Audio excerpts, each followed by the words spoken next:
Bueno, y vamos a saludar aquí a un caro amigo, luchador también por la libertad, si se quiere, de muchos años. Tiene un espíritu joven, por supuesto, nació en el 54, tiene 7 hijos y sigue tan campante. Él es gastrónomo, cocinero, político, buen padre de familia, buen padrazo, es un padrazo. De eso estábamos hablando, de cómo se cría a los hijos, cómo se los apoya para que se levanten, que tomen vuelo propio, etcétera, etcétera. Y aquí está Carlos Fontclara con nosotros. ¿Cómo te va, Carlos? Muy bien, ¿cómo estás, Bruno? Muchas gracias por la invitación.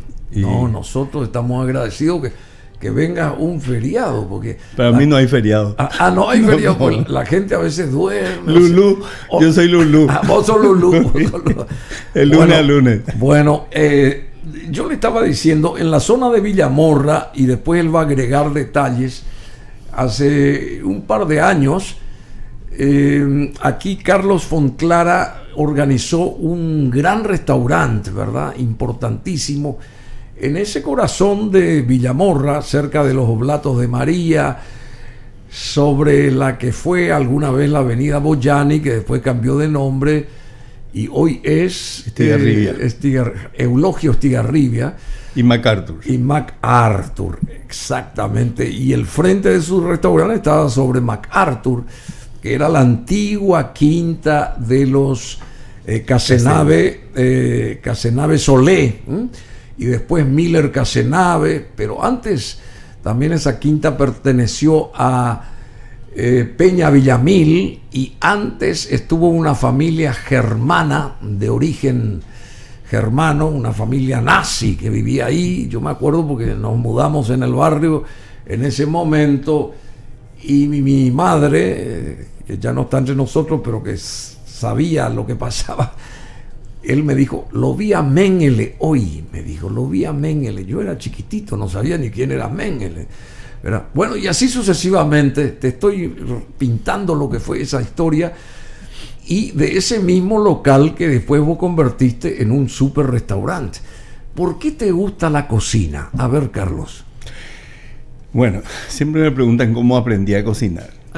Y nosotros somos 5 hermanos, yo soy el menor de los 5. Y con diferencia de edad es bastante importante. Con el mayor me llevaba 18 años y medio, y con la anterior a mí 6 años. Entonces yo me crié bastante tiempo solo con mis viejos, ¿verdad? ¿Viven todos todavía o no? El mayor de todos falleció. Sí. Y estaba preparándose para cumplir sus 80 y falleció unos meses antes. Qué lástima. Y bueno, mi mamá cocinaba, ¿verdad? Pero siempre nos llevó a que ayudemos en la casa. O sea, el tema de levantar la ropa de la cama, colgar las toallas, entrar a la cocina. Y ahí, bueno, empezar a hacer alguna que otra cuestión en la cocina. Y de repente llevaba un proceso de cocción, y en un momento decía, hasta acá yo llego porque yo voy a salir. Vos tenés que hacer esto y lo otro. Y a las 12 y media tenemos que comer.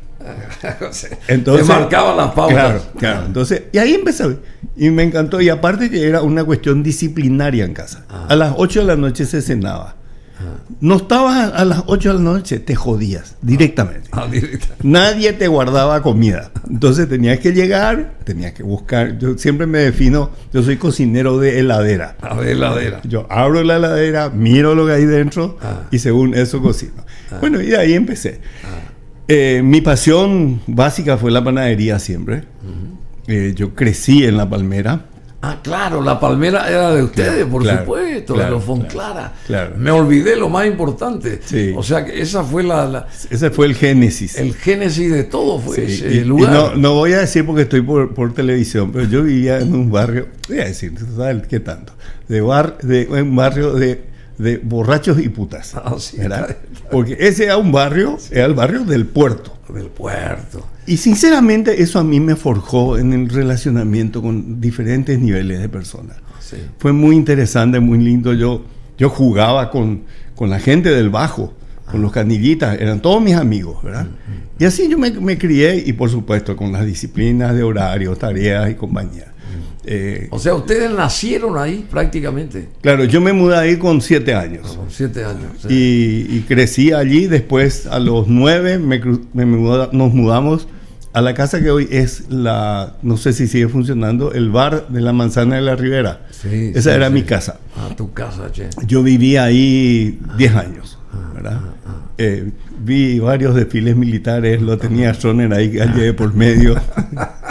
Bueno, entonces... al que lo, qué sé yo, lo perseguiste también. Nosotros conspirábamos en mi casa. Conspiraban en tu casa. Imagínate. En esa casa de ahí en enfrente. esa casa. Ni anda uno, iban llegando los perros. Frente ¿verdad? al palacio. Exacto. Ah, sí, conspiraban sí. ahí. Entonces, porque acá Carlos Fontclara, como otros, formaron parte del OPM. Nosotros hicimos tantos documentales y tantos programas, y uno de ellos se llamó El día que quisieron matar a Stroessner. Se llamó ahí con 9 reporters tenemos imágenes, fue ese capítulo donde se hablaba de la OPM y bueno, yo soy primo de Diego Avente, por ejemplo, ¿verdad? Uh-huh. Y Nila López me contó muchas cosas de OPM, que también fue muy amiga mía, y mucha gente, ¿verdad? Claro. ¿Cómo fue ese momento? A ver, bueno, vamos a saltar de un punto a otro, pero está bien. Voy a ir un poquito para atrás. Sí. Nosotros, yo soy ex alumno de Cristo Rey, vos sabes eso, soy 12 años de Cristo Rey, del primero al 6º curso. Sí. Y nosotros tuvimos una formación social muy fuerte. Tuvimos profesores que nos inculcaban mucho todo el tema social. Y entonces todo eso nos llevó a un sentimiento y a una necesidad de cambiar el país, de que sea un país más justo, más solidario, ¿verdad? Y bueno, yo en el año 72 me recibo, no puedo ingresar a la universidad, yo... ¿Por qué no pudiste? Por comunista. Ah, ¿vos sos comunista? No, ese era el título que me ponían, no, ¿verdad? Sé. Mis compañeros de estudio ingresaban. Año 73, vuelvo a intentar. Mi compañero de estudio ingresó con 100 puntos y yo no ingresé. O sea que, imagínate más o menos. Sí. Y ahí un nefasto personaje sale y le dice a mi cuñado, mi ex cuñado, Miguelo López Bocio. Miguelo, sí, lo conozco. Le dice, decirle a ese que nunca va a ingresar a la universidad mientras viva mi general Stroessner. Así. Entonces yo, días siguientes, me fui a vivir a Corrientes. ¿Y vos querías estudiar agronomía? Agronomía. ¿Vos sos agrónomo o no? No, frustrado. Pero yo tuve otra cuestión. Yo estuve durante un año, yo soy posiblemente el único bachiller que ingresó al Colegio Agropecuario Carlos Fanel, de Coronel Oviedo. Así, ahí estuve más o menos 8 meses de tipo pupilo, ¿verdad? Sí. Una experiencia muy interesante. Y bueno, y entonces me voy a Corrientes. Y Corrientes, como se lo declaré en aquel libro, La década inconclusa de Mengo Boxia, era con un vaso con un Alka-Seltzer. Sí. Era una ebullición permanente. Acá hablábamos de los comunistas y más y nosotros no teníamos ni la más mínima idea de dónde estaban, ¿verdad? Ahí en Corrientes íbamos al comedor universitario y venía un personaje y te decía, compañero, correte un poquito. Te corrías, tipo se subía, metía las patas entre tus platos y empezaba su discurso, ¿verdad? Y el Partido Comunista Argentino. Y empiezan comunistas, peronistas, radicales, de todo. Y era una efervescencia, pero terrible. Año 73 estamos hablando, ¿verdad? Y bueno, y ahí a mí, como yo ya me había movido en ciertas esferas acá de relacionamiento con la gente del Frente Independiente, por ejemplo, yo era estudiante secundario, pues me relacionaba con los universitarios. Aquel famoso festival que se hizo en homenaje a ¿cómo se llama? Nuestro músico famoso, el del Chaco. Y que yo participé con ellos, ¿verdad? Y entonces eran cosas que uno empezaba a sentir. Y ahí, en nuestros análisis, decíamos, nunca vamos a ganar, nunca vamos a llegar al gobierno por las elecciones. Así decían. Y el camino era, en Argentina, Montoneros, Tupamaro en la Argentina, en Uruguay, ya habían tenido indicios o varios movimientos en Brasil, Chile, ¿verdad? Entonces todo ese tipo de cosas fueron como decir, bueno, ¿cuál es el camino? El camino es derrocar los Stroessner por la vía armada. ¿Y cómo era ese momento para ustedes? Vos eras joven, ¿verdad? Por supuesto. Tenía 20 años. 20 años. ¿Cómo era eso? Pasamos recién ahí unas imágenes que yo te pediría que retroceda, porque toda esa introducción del programa no tiene nada que ver con lo que estábamos hablando. Todo eso podés poner, porque eso se vivía en ese momento, ¿verdad? Y después las imágenes, ahí todas esas imágenes alusivas a la opresión de aquel momento, ¿verdad? De lo que está hablando acá Carlos Fontclara, invitado nuestro de hoy, feriado, pero también, aparte de la buena gastronomía, también los recuerdos tienen que formar parte de toda esta historia nuestra que está en yo la creo pujanza que joven. un pueblo sin memoria no tiene futuro. Y si seguimos repitiendo los errores anteriores, no vamos a caminar. Bueno, entonces, ¿y cómo era la OPM, o con quién estaban ustedes relacionándose ahí en ese momento, conformando este grupo? En ese caso yo te cuento que había el objetivo, a ver, 1 o 2 compañeros con los cuales, digamos, a los cuales conocíamos por nombre y apellido. Y al resto no los conocíamos, ni le conocíamos la cara en algunos casos, ¿verdad? Sí. Tenían seudónimos, pero hasta ahí nomás. Entonces, y eran compañeros que estaban en diferentes niveles. Yo estaba en un nivel muy bajo, o sea, estaba empezando. Imagínate, yo caigo en el año 76. Vos tenías 20 años. 21 años. 21 años ya, en ese momento. En ese momento. Yo caigo en abril de 76. Y bueno, y ahí quedo 6 meses incomunicado en investigaciones, aporreado. 6 meses. Sí, aporreado de pie a cabeza. Con 21 años. Y mira, siempre digo que si hoy me pasara lo mismo. ¿Qué te hacían? ¿Qué te hacían así? Someramente mira, nomás porque te brillan los ojos, no querés recordar para eso. No, yo no tengo problema de contarlo. Porque ¿qué te hacían? A ver. Teníamos desde ¿qué te obligaban a hacer? Desde la cachiporra, con la cual, digamos, te dejaban el cuerpo morado de pie a cabeza, y no había parte del cuerpo que deje de ser sometido a los cachiporrazos. Y después yo tuve la suerte de que la picana estaba descompuesta ese día, pero después me llevaban a la pileta. Pero tuviste 6 meses. Sí, y ahí la picana es... Había picana, había picana Uruguay, es, eléctrica. Eléctrica. Sí. Y después, bueno, Uruguay, que era otro de los elementos, como ellos le llamaban la Constitución. Como policía le llamaban la Constitución al Uruguay, ¿verdad? Y bueno, y ahí con 21 años sobrevivir a eso, en mis brazos murió aquel señor, creo que se llamaba Hermosilla, que era un distribuidor de diario, que tuvo la desgracia de llevarle el diario a la casa de Mario Scherprono, al día siguiente que Mario había caído, y este señor fue detenido. ¿Por eso? Solamente por eso. Y como él le decía a los personajes, yo soy excombatiente de la guerra y soy un señor grande, ya era, y le cagaba una patada toda la noche. Ese abril fue un abril muy frío. Murió el señor. Y estaba en la calle, estaba en el patio, era como un paticito así, y el tipo gemía y gemía y gemía, y yo, atrevido como siempre, me levanté. Estuve esposado 3 meses. Me fui 3 meses esposado. Sí. ¿Y cuántas horas con las esposas? Por día. 24 horas, 7 días a la semana. Así que nunca te soltaron las esposas. Solamente para bañar, a la hora del baño. Bueno, y después lo meto al señor dentro. Me atreví, lo saqué. Y este señor, le apoyé la cabeza sobre mi muslo. Yo estaba sentado en el suelo y tratando de hacerle respiración. Y de repente, dijo. Y ahí se quedó. Un tipo habrá tenido 100 kilos por lo menos. Era un monstruo enorme. Y bueno, ¿Y él te habló, te dijo algo? Sí.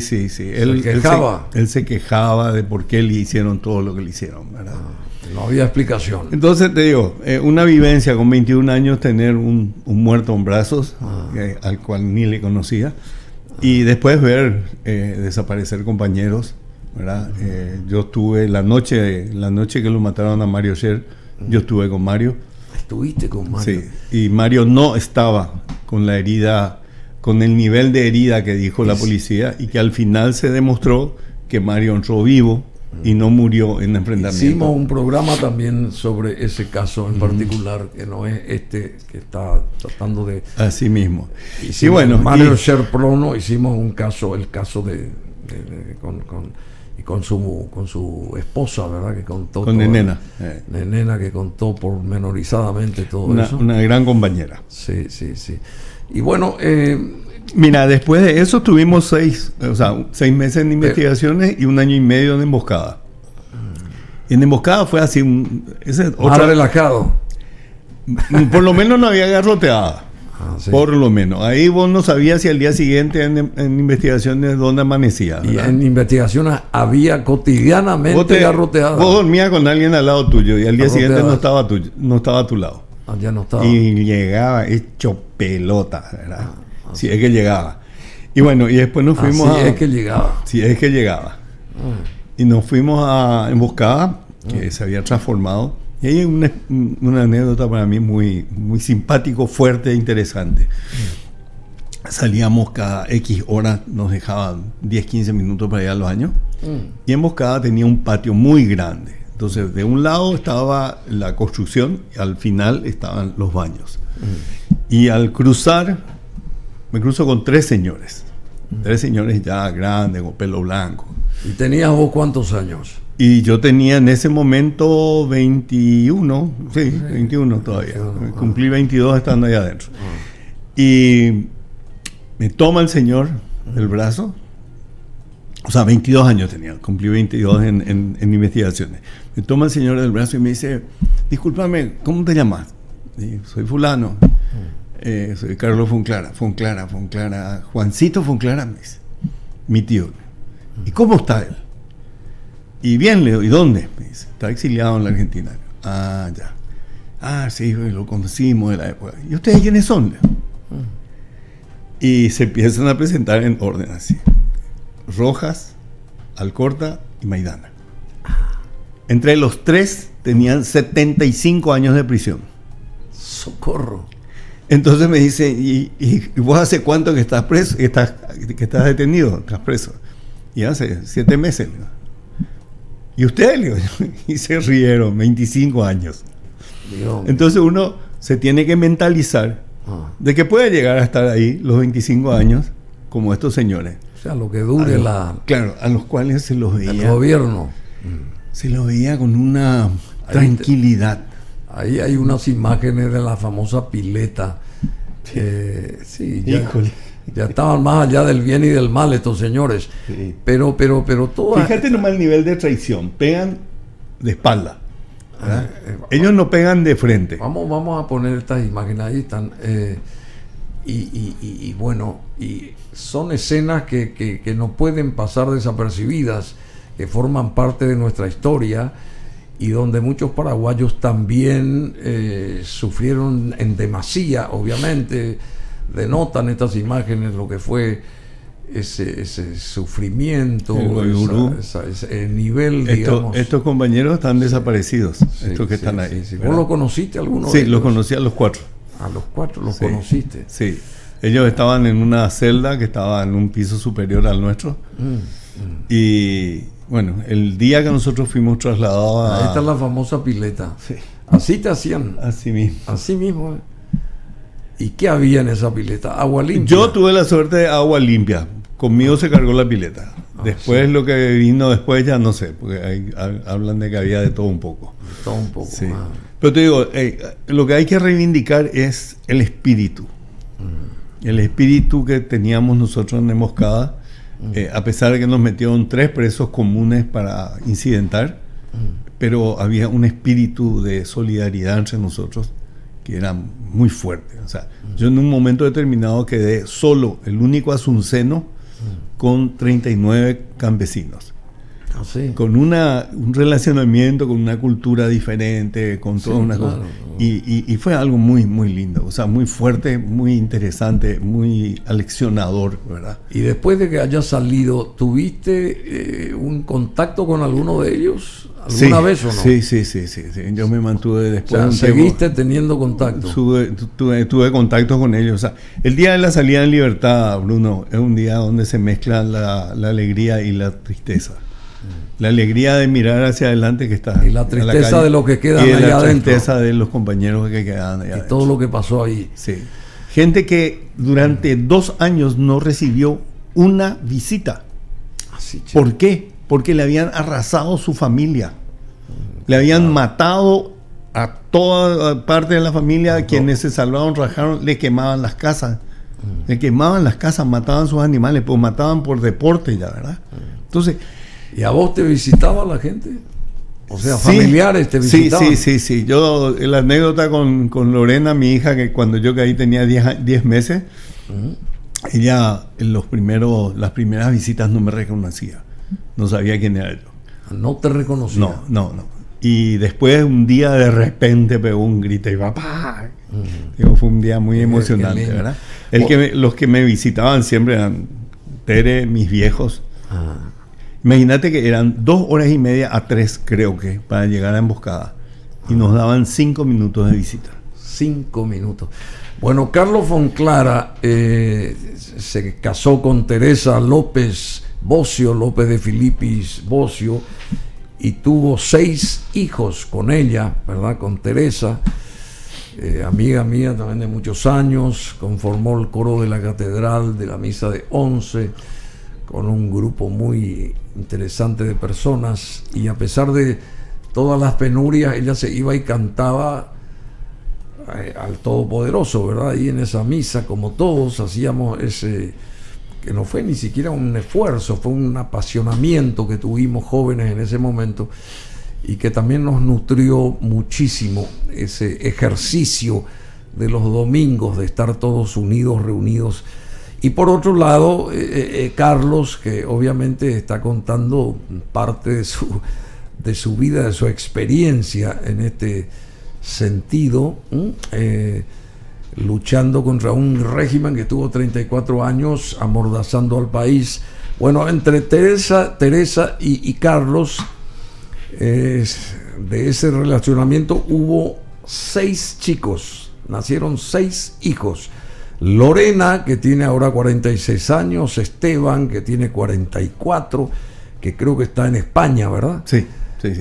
Físico-culturista, me dijiste. Entrenador, preparador físico. Ya que estamos con Odesur, estamos más o menos actualizando ese tipo de cosas. Y se casó con una española, Esteban. Así mismo. Ya se queda allá. Ya tiene hijos españoles. Ya se queda allá seguramente. Ignacio Fonclara, famoso también, panadero, gastronómico, 42 años. Creo que alguna vez, no sé si estuvo en Aspen con nosotros, ¿verdad? Creo que lo invitamos a Aspen, a Ignacio, me parece, no sé. Y Daniela, que es odontóloga, que salió como el abuelo, como Alejandro López de Filipis, un gran odontólogo, médico importante. Daniela, odontóloga. Violeta, que lamentablemente no nos acompaña, se fue hace 5 años. Y Laura, ¿verdad? Que tiene 36. Y también con el apellido Fonclara está Regina, que tiene 30 años, que es de otra relación que tuvo Carlos, más hacia el tiempo nuestro, digamos de ahora, hace 30 años, o sea que 30, sí, prácticamente desde aquel 89, un poco más hacia acá. ¿Te acuerdas cuando los viejos decían hace 30 años? Nosotros decíamos, qué viejos que son. Y nosotros hoy somos. Pero yo te veo muy joven, Amoche, muy joven. Decime, esa experiencia en Corrientes y en aquel momento, ¿cómo fue? Vos también te habrás relacionado con los Livieres y todo eso, ¿verdad? Bueno, yo no lo conocía a ellos, pero habían compañeros que sí lo conocían. Imagínate que yo estaba en Corrientes el día del asalto al aeropuerto de Formosa, y donde murió uno de los líderes, ¿verdad? No, pero habían casi que con paraguayos que estudiábamos básicamente. Habían muchos paraguayos ahí en Corrientes. Muchísimo. Era la época que todos iban a estudiar medicina, los de Sí. En mi facultad éramos los menos, habremos sido 10, 15, ¿verdad? El doctor Rolón también se recibió ahí, se estudió sí, ahí. Mucha gente terminó allá. Y sí. Bueno, y yo se casó con una correntina, sí, justamente. Y sus hijos viven acá, ahora están todos acá. Hace rato ya, sí. ¿verdad? Pero... Y bueno, y Corrientes fue un poco ese espacio de libertad que no teníamos nosotros acá en Paraguay, ¿verdad? El hecho de que muchas veces cuando veníamos a Asunción teníamos cierto temor, ciertas precauciones, hasta que, bueno, después también está el otro tema que no te comenté. Cuando yo salgo en libertad, durante 2 años estuve sin un solo documento. Acá. Sin un solo documento. El único documento que yo tenía, porque lo tenía mi mamá en su casa, era mi baja. Así, che. Era el único documento. O sea, yo andaba con la libreta de baja, que parecía una libreta de almacén. Y bueno, y Corrientes fue eso. ¿Y por qué no conseguía o no podía conseguir eso? Era una forma de seguir bloqueándonos y extorsionando. Exacto. Extorsionarte. Era un poco todo el sistema. Imagínate que yo estaba en La Palmera. Y el resto de tus hermanos, eran 5, eran 5. El resto también conformaban ese núcleo así opositor, ¿o no? ¿Estaban en otra cosa ellos? Todos fueron así críticos. Mi viejo era un libertario. Y entonces nos marcó un poco ese camino de la libertad. ¿El nombre de tu padre? Luis Fonclara Salvá. Sí. Y mi hermano mayor había estado en aquellas huelgas del 58, creo 56, 58, cuando le subieron un guaraní el pasaje y compañía. Bueno. Sí. Mi hermano es bastante más conservador. Mi hermana bastante alejada de la política. Y bueno, y de hecho tampoco ellos habrán pasado su momento desagradable con todo lo que yo pasé, ¿verdad? Porque cuando yo caigo no se sabía si yo estaba vivo o estaba muerto. Yo caí con un short y un champión. Y un día... ¿Y en todo ese tiempo te cambiaste de vestimenta? Y mira, apareció un día, así un frío de cagarse, así un frío pero terrible ese abril. Sí. Y viene un policía que era uno de los administradores y me tira una camisa a cuadritos blancas y azul, que habrá sido un tipo de 120 kilos más o menos, y yo habré tenido 60. Sí. Y un pantalón que habrá sido para que entren 3 Fonclara ahí adentro, ¿verdad? Claro. Lo que sí que se me caía el pantalón. Entonces, y yo estaba con las esposas. En ese momento estaba con las esposas en la espalda. Tuve casi 10 días con las esposas en la espalda. O sea, las manos atrás. Atrás. ¡Qué bárbaro! Y se me caía el pantalón. Entonces le pedí al tipo cómo solucionar. Me trajo un piolín. Entonces atamos el piolín en el pantalón. El único personaje, uno de los pocos personajes que no torturaba, ¿verdad? Porque después... O sea, que hubo también... Vos percibías también el nivel de maldad, si se quiere decir, de cierta gente ahí adentro, ¿o no? Estaban los sádicos. Los sádicos. Los sádicos que gozaban con el sufrimiento ajeno. Y estaban los otros, había un comisario ya mayor que decía: Marapo, no para la pizza. Decía el viejo, ¿entendés? ¿Por qué se le pega? ¿Por qué le tiene que pegar a su prójimo? ¿Por qué no habla nomás con él? ¿Verdad? Y ese señor, por ejemplo... ¿Y el comisario ese qué función tenía? No sé, andaba ahí dando vuelta todo el día, pero él no hacía nada, no tenía así una tarea en específico. Pero era entrado en años. Sí, ya era un señor grande, ya era un señor muy personaje, porque todos tenían 38 para arriba sus armas. Y él tenía un 22i con la culata de nácar. Sí. Y era así muy, muy simpática su forma de expresarse, y venía y preguntaba. Bueno. Y gracias a él, yo tuve comunicación con el exterior. Gracias a él. Habrás conocido el bar Independencia sobre la calle Oliva. Por supuesto. era de una tía política mía, que era la mamá de Quique Crona. Ah, la mamá de Quique. La mamá de Quique. Claro, por supuesto. Ah, vos tenés No, claro, ella es hermana, era hermana de una tía casada con el hermano de mi papá. Ah, sí, sí. Y ella era un personaje. Sí, Era un personaje. Y viene un día y se iban los policías a comer ahí. Entonces se va y le aborda a este señor. Encara, sí. Y le dice, ¿usted sigue en la tercera? Le dice. No, le dice, yo estoy en investigaciones, le dice el tipo. Y usted no sabe si hay un muchacho, Carlos Funclara, si es que está vivo. Le dice. Y el otro le mira y dice, sí, está vivo, le dice. Pero seguro, le dice. Bueno, entonces ella me manda una esquela escrita con aquella letra, esa caligrafía de aquel, en lápiz de papel y un papelito. Y viene el comisario y me trae. Te manda esto a tu tía. Rájate. A los 2 minutos vuelvo y me dice, dame el papel. Le doy el papel, por supuesto rompe, ¿verdad? Y me dice, ¿quieres saber qué necesitas? Y nosotros no tenemos para comer acá. Nosotros durante 15 días no nos dio de comer. No te hice esa consulta. ¿Y cómo se alimentaban? ¿No había comida ahí? A los 15 días nos daban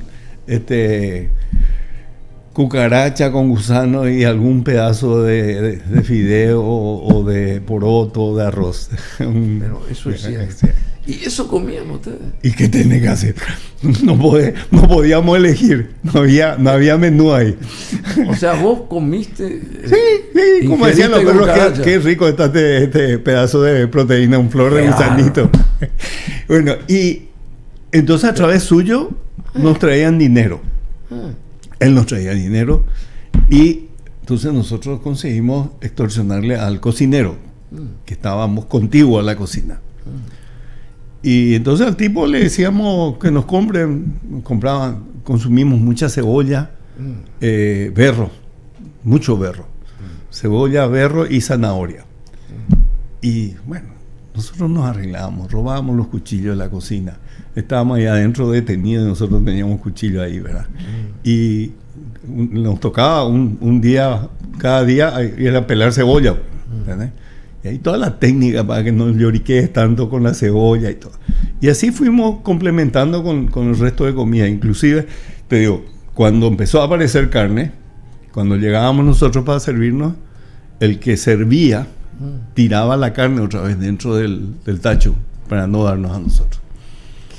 O sea, era todo un proceso así de tortura permanente, ¿verdad? Pero un salvaje. Pero te cuento acá la anécdota porque salvaje fue proceso. Y le llamaban comando. Era un hijo de puta con intenciones de ser torturador, ¿verdad? Y un día no aparece el tipo.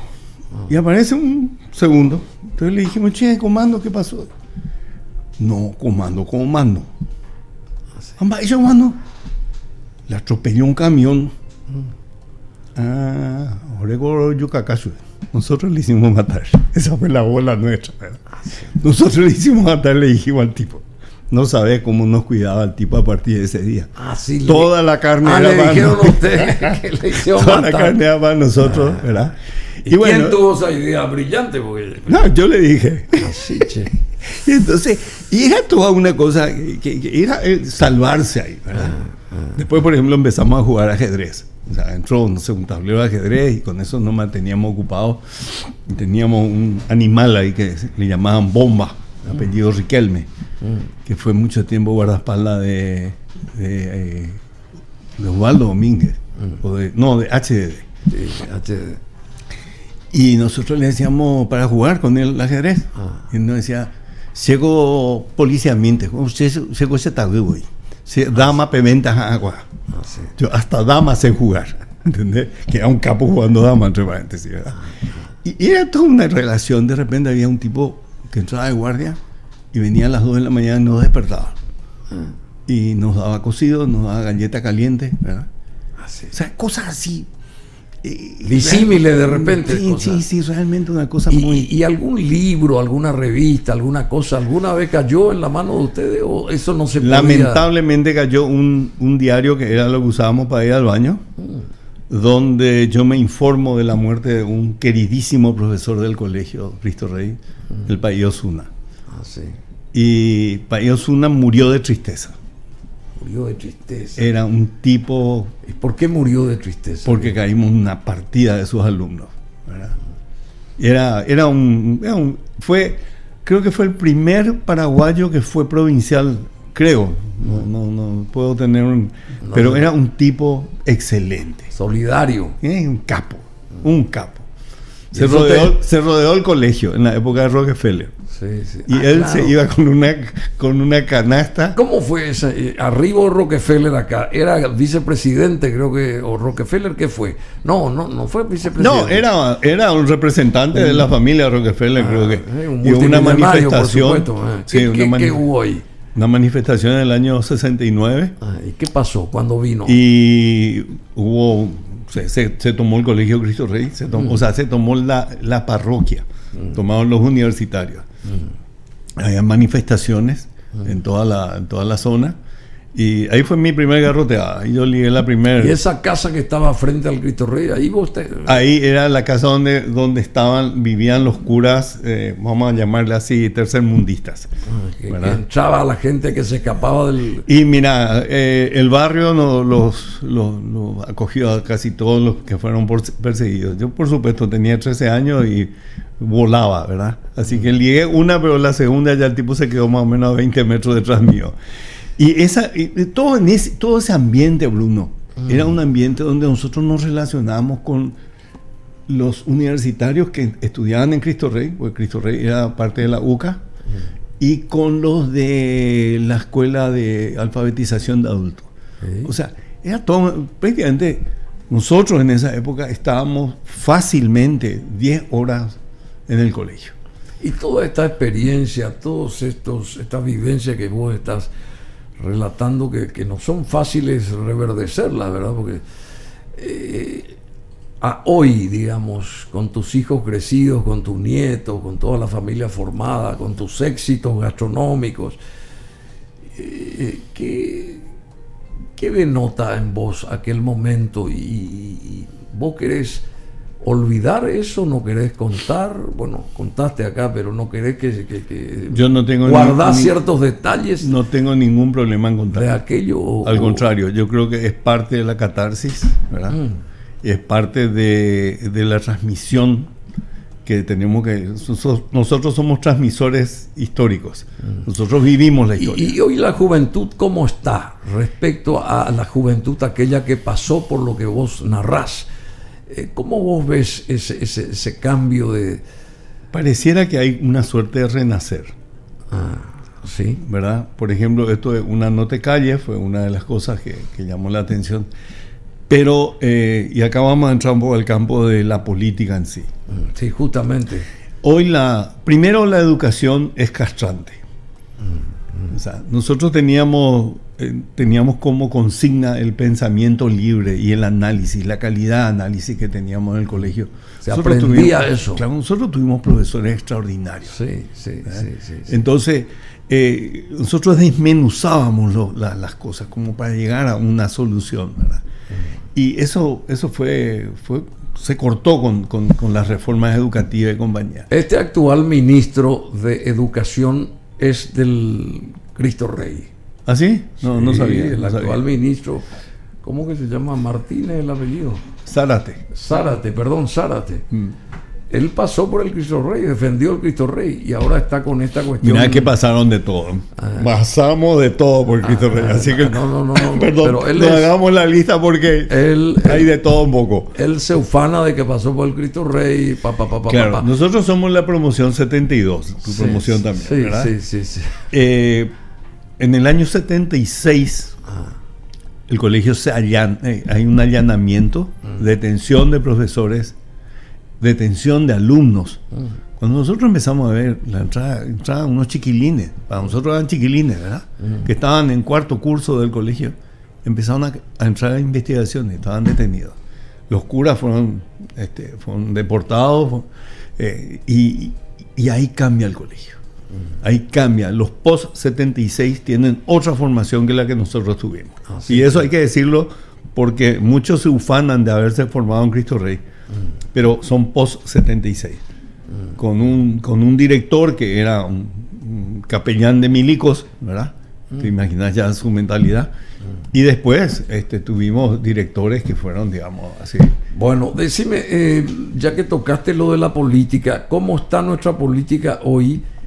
Y vos sos muy amigo de Querey, ¿verdad? Del médico. Sí, yo soy amigo de Querey, soy amigo de Euclides. De Euclides también. Sí. La política... ¿Vos lo conociste a Euclides en el Cristo Rey, justamente? Claro, yo estaba en primer curso y él estaba en sexto. Ah, sí. En quinto, sí. simplemente. Él creo que es Era promoción 68, 4 años más o menos de diferencia. 4 años de diferencia. Sí. Bueno, y así como está el tablero político, ya que tocaste tablero de ajedrez, el tablero político, y lo que dice la gente en la calle que aspira a un cambio, porque el que pasa por ahí te dice quiero un cambio en el país. No pasa por la cuestión cromática, el cambio quiere la gente, un cambio. ¿Cómo se daría ese cambio y a tu criterio con la experiencia de 68 años que tenés encima? ¿Cuál sería aquel artífice que pudiera dar ese cambio de los que están ahora acá en la gatera, digamos, compitiendo, tratando de competir de llegar al 18 y abril del año entrante? A tu criterio, ¿cuál sería el que... Y no te estoy tirando a que digas yo soy amigo de Euclides y quiero que Euclides sea, sino en general, oteando el horizonte de la política. Yo soy amigo de Euclides, suelo hablar con Euclides, le marqué algunas de las pautas que yo considero que son fundamentales. ¿Como cuáles? A ver. El Ministerio de Agricultura y Ganadería no funciona. No funciona. No funciona, y es muy sencillo. Acá no es cuestión de buscar los números. Pero me parece que Bertoni es buen ministro. Sí, pero todo lo que pasó antes. Hoy no hay mandioca en el mercado, Bruno. Sí. No hay, y los tomates. Mandioca, tomate. No, los tomates que tienen que ser... Que hay que tirar, porque es toda una falta de planificación, una falta de acompañamiento. ¿Cómo vos harías eso? Si fueras imaginariamente ministro, ¿cómo harías? Primero hay que hacerle laburar a los que están en el campo, ¿verdad? Los extensionistas están en las oficinas, no están en el campo. Esa es la primera cuestión. Y entonces hay que hacer todo un programa de formación, de capacitación de la gente, de selección de variedades. Nosotros no tenemos selección de variedades. Te pueden sacar un tomate así chiquitito y te sacan otro tomate así grande. No hay un promedio. Saquemos, busquemos. Denominador común. Suelo hablar con un amigo y me dice, no se pueden procesar los tomates porque no tiene el brie suficiente para la industria. ¿El qué? El brie, que es la concentración. Brie se llama. Sí, que es la concentración. ¿Cómo se escribe? ¿B larga? B larga, R-I. Doble I, me parece. O doble E. Doble E. Sí. Bueno, no tiene la concentración suficiente de aromas, de colores para sacar un producto industrial. A pesar de que yo tuve experiencia y hay experiencia de gente que lo hizo acá en Paraguay, pero muy a nivel artesanal, ¿verdad? Entonces, tenemos que pasar a la industrialización. O sea, el relacionamiento campo, industria y reducción de precios del consumo. ¿O sea cuánto cuesta hoy una bolsa de almidón de 25 kilos? Cuesta más cara que una bolsa de 50 kilos de harina. Desde esta próxima semana se va a 195.000 guaraníes la bolsa de 25. ¿Y cuánto costaba? 80. ¿Sí? Costaba 80. ¿Por qué? Porque no hay mandioca. ¿Y por qué no hay mandioca? No hay mandioca. En un país de la mandioca. Andate al mercado de abasto. Digamos, el galpón donde se guardaba, donde se vende mandioca. Antes llegaba al techo. Ahora hay montoncitos así, de 10, 20 kilos. Entonces, eso es culpa de la falta de planificación, la falta de que el Estado intervenga, porque el Estado tiene que intervenir en ciertas cosas. En eso tienen que intervenir. ¿Pero el Estado quién es? ¿El Ministerio de Agricultura? En este caso el Ministerio de Agricultura. Claro, porque el Estado y el Estado... todos creemos que es marito el Estado, pero está más perdido el pobre, pero le gusta... No, yo te digo una cosa, le gusta bailar con los cachiporros, eso sí, descubrimos. Yo estuve un año en el Palacio, del 2011 al 2012 hasta la caída de Lugo. Vos estuviste ahí. Yo estuve allí. Formaste parte del gabinete de Lugo. Formaba parte del gabinete social. Así, che. Te cuento que presentamos un proyecto para producir queso en Piranetá. Toda la gente, los varones de Piranetá se dedican a producir caña dulce. Tienen sus vacas, tenían leche. Entonces el tema era producir queso. Hicimos todo el plan con la gente del Ministerio de Agricultura. ¿Se logró eso? ¿Sabés qué faltaba? Una vaca para cerrar el círculo. Y gracias a que faltaba una vaca, no se hizo el proyecto. Porque faltaba una vaca. Una vaca, la producción de una vaca de 20 litros o 15 litros de leche. Un antiguo ministro, no recuerdo el apellido ahora, fue uno de los gestores. Entonces yo le dije, ya yo guana la vaca. Claro. Vamos a hacer entre nosotros, vamos a juntar y vamos a comprar una vaca. No se puede hacer eso. ¿Verdad? O sea, la máquina de impedir funciona dentro del Estado. No, la máquina de impedir, por supuesto, la máquina de impedir funciona.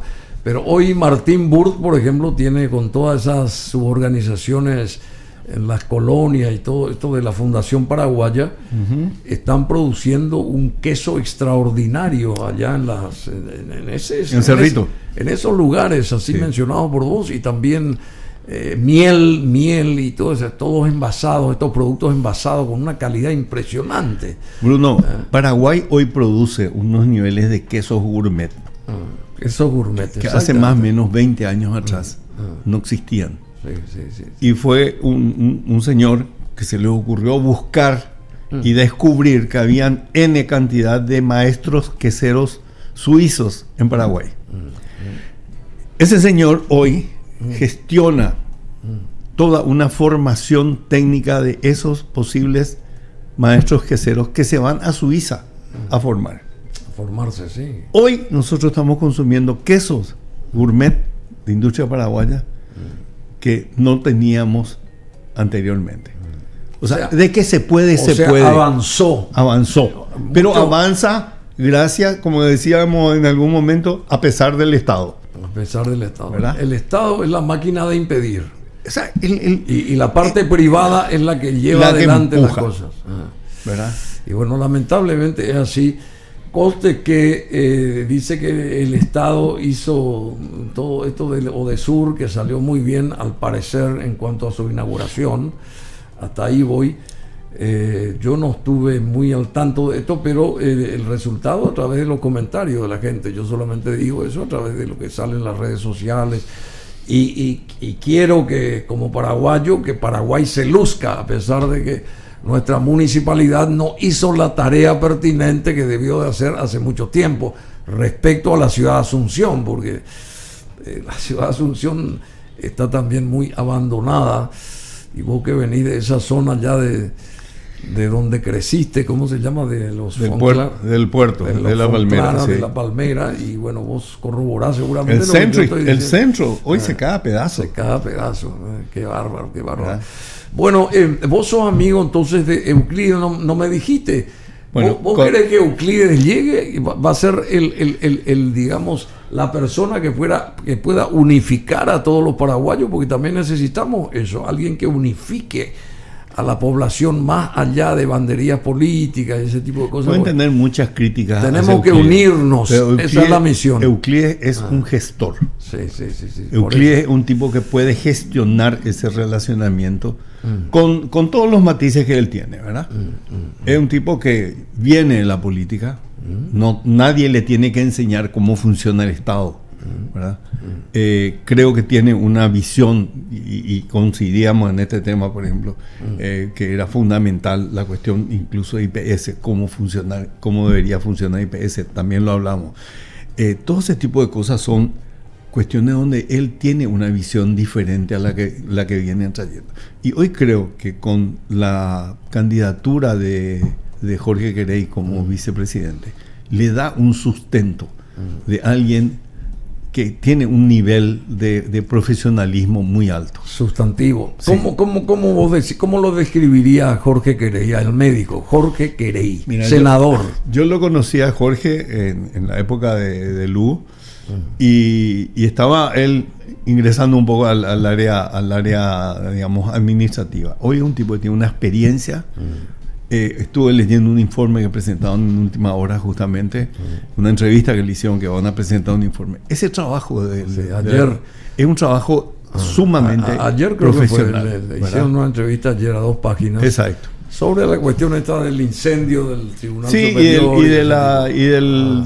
De la comisión esta de investigación, ¿verdad? Sí. O sea, yo lo veo a Jorge un tipo muy equilibrado, un tipo con un nivel científico de análisis. Y le puede ayudar. Le va a dar mucho a Euclides. Muchísimo. Euclides ya dijo, vos no vas a ser solamente mi vicepresidente, vas a ser mi primer ministro, le dijo. Sí.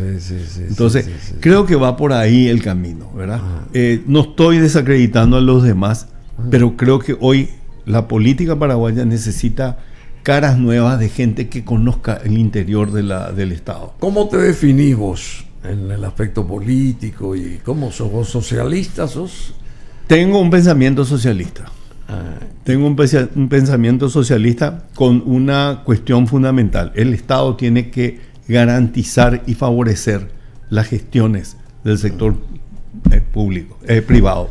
Y el sector público tiene que dejar de ser la carga, donde para hacer un papel tienen que haber 4 sellos y hay 4 tipos que ponen sellos. Sí. Con un sello ya es suficiente. Claro, con un sello. Bueno, se sabe eso. Achicar el Estado, entonces es la... Más que achicar el Estado, es darle tareas, darle funciones productivas. O sea, yo soy un enfermo de la productividad. Sí, yo sé. Entonces, la productividad es la que tiene que empezar a funcionar, ¿verdad? Y entonces, todo ese tipo de cosas. Y después está el otro tema. Hay una degradación cultural en nuestro país. Yo me voy mucho al Abasto. No vas a escuchar una sola guarania, no vas a escuchar, Bruno. Todo es cachaca, reggaetón y no sé qué carajo esto que tocan ahora, ¿verdad? Una guarania no hay. No hay una guarania, no vas a escuchar. Ahora todo el mundo anda con el jockey para atrás, con el pantalón 3/4, ¿verdad? Se acabó esa cuestión. O sea, yo creo que el retorno a la cultura. ¿Y eso qué es? Eso, síntesis. ¿Por qué se llegó a este nivel? No sé si está bien o mal, pero ¿por qué se llegó? ¿Por la cuestión regional? No, es una cuestión mundial. La alienación es una cuestión de las élites mundiales, ¿verdad? O sea, yo soy descendiente de catalanes. Los catalanes siguen manteniendo su cultura. Sí, mucha. Y muy fuerte, ¿verdad? Una belleza esa zona de Cataluña. Entonces, todo ese tipo de cosas. Por ejemplo, el tema del guaraní. El guaraní es una lengua oral, hablada, no es escrita. Y acá lo único que hacen es hacerle odiar al guaraní cuando le enseñan a los chicos. Claro. Hace una encuesta con los chicos. Cuando le enseñan la escritura. En la escuela. Escribir el guaraní. Claro. Yo no puedo leer guaraní. Sí. Yo no puedo leer guaraní. Yo escucho, hablo sin problema. Pero cuando me piden que escriba o hable, ya estoy muerto. Pero yo no sé si tenemos que empezar a... lo que quería llegar. Aprender a escribir el portugués, así como están las cosas. Porque es lo único difícil que nos va a costar es escribir el portugués con el avance en Cataluña, del brasileño que tenemos acá. En Cataluña se hizo lo siguiente. El catalán era una lengua oral y se designó a un personaje, Pompeu Fabra, que fue el que hizo toda la parte de la redacción y la ortografía y compañía, pero uno solo, escrita, y a ese se le dio la tarea, se le encomendó y cumplió, ¿verdad? Bueno, te agradecemos mucho, Carlos Fontclara. Realmente nos diste un pantallazo de lo que fue nuestra historia reciente, de lo que es nuestra historia reciente y de la riqueza también por la que pudiste pasar a pesar de las penurias al mismo tiempo, porque uno aprende muchas cosas ahí, de solidaridad, de ser amigo del prójimo, de tantas cosas que alguna vez, no sé si escribiste un libro, Empecé a escribir hace 4 años que no le pongo una letra. Tendrías que escribir un libro. Fontclara, qué sé yo, Fontclara porque hasta tiene nombre, ya tiene el título y todo. Ya tiene. Bueno, y esto de Brasil rápidamente. Hubiera querido festejar el 50 y pico % de Lula. Hubiera querido festejar. Hubiese querido. Sí, sí. Bueno, y vos decís que él el 30 se va a consagrar presidente. Sí, Lula yo creo que gana. Lula gana. Bueno, y faltan 27 días para eso, para el balotaje allá en Brasil. Te agradezco de vuelta, un abrazo grande a todos tus hijos, con Teresa, ¿estás en contacto? Sí, siempre, con todos los chicos. Y a la madre, a Marta, un abrazo, a Miguel Ángel también, a qué sé yo. A todos, porque cada uno es una, qué sé yo, gente muy buena, los Bocio, y los López Bocio y qué sé yo, todos son realmente excelentes, y los Fontclara también, así que una gran familia. Te felicitamos. ¿Y la gastronomía, seguís vos con eso? Sí, yo estoy elaborando productos libres. ¿Y dónde estás físicamente? Estoy en Lambaré, pero es una fábrica y comercializo en restaurantes, cafeterías. ¿Y hay algún teléfono para eso? A ver. El 0981 341 000.